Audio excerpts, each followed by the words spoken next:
Mi, narinig ko si Papa Dudut. Pinopromote niya yung G-Loan Sakto. May narinig ko sa commercial niya. Yung G-Loan Sakto. Di ba dati pa ako nagbibideo ng G-Loan na yan? Alam mo ba? Meron ng G-Loan Sakto. G-Loan. Hindi ko alam yung G-Loan Sakto. Dati kasi yung G-Loan, pag maglo-loan ka doon, Mi, isang loan lang. Parang sa pagkakaalam ko ngayon, pwede na yung multiple loan. Halimbawa, meron kang limit sa G-Loan na 10,000. Pwede mo na mag-G-Loan ka ng 2K, pwede rin mo ng 3K. Depende. Hindi, alam mo ba, nagkataon naman si Ate Nenet, meron siyang G-Loan. Pinakita niya sa akin, meron din siyang G-Gives. Aba, may TikTok Pay Later din siya. Halika, ikikwento ko sa'yo. Di ba nga, Mami, nabudol ko na si Ate Net. Nabudol ko na siya nagamitin niya yung TikTok Pay Later niya. Kasi ito pa, alam mo ba, nabudol ko na rin siya, nagamitin niya yung G-Gives niya. So ngayon, si Ate Net, marami siyang utang. Ito ang achievement kay Ate Net, updated siya magbayad ng kanyang Pay Later, o diba? At ang gamit niya pang bayad ng Pay Later niya, alam mo kung ano? Gcash. Hindi G-Gives, Gcash. Kaya naman, kagagamit niya ng Gcash, tumaas yung kanyang G-Score. As in, kasi kahit yung sweldo ni Ate Net, di ba, doon na rin pinapadala sa Gcash. Ngayon, tumaas pa yung sweldo ngayon. Ay, sweldo. Hindi po tumaas yung sweldo ni Ate Net.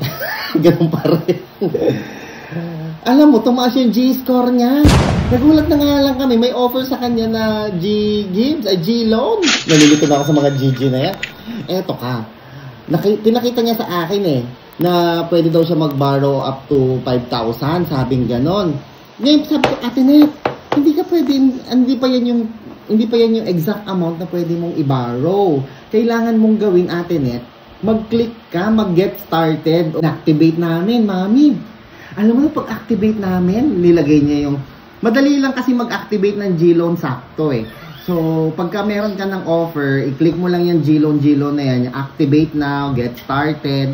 Tapos ilalagay mo lang dyan yung mga personal information mo, yung pangalan mo, alias mo, tapos maglalagay ka rin dyan ng contact person, no, yung mga optionals dyan. Tapos, may emergency contact person. Yung emergency contact person na yun, guys, alam nyo ba? Ano yun, yung parang co-borrower, guarantor, na in the event na hindi ka magbayad, magkaroon ng emergency, hindi ka magbayad, yun yung tatawagan nila.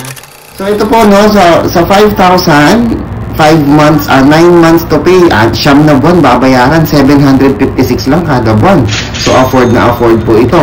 Tapos ang purpose natin, pay bills, tapos summary.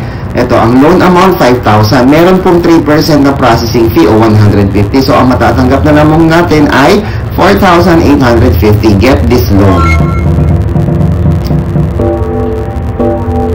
Pagkuha ng loan, so i-check niyo po yung inyong information details. Next.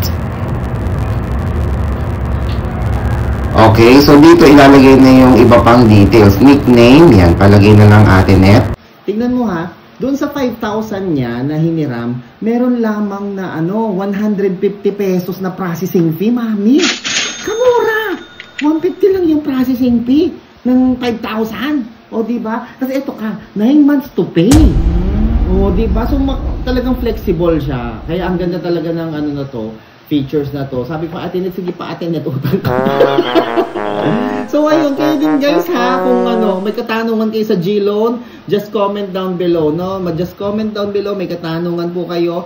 Hindi na natin kailangan i-convert yung G-Loan to cash. Alam mo kung bakit? Kasi cash na yun diretso na siyang papasok sa Gcash ninyo. At alam mo ba, ang bilis lang pumasok. Walang 1 minute pumasok yung pera kagad doon sa Gcash ni Ate Nenet. Yun nga lang, naalis na yung processing fee na 150. O diba, 150 lang yung processing fee. O, saan ka pa? Ang mura. Kaya tara, utang na.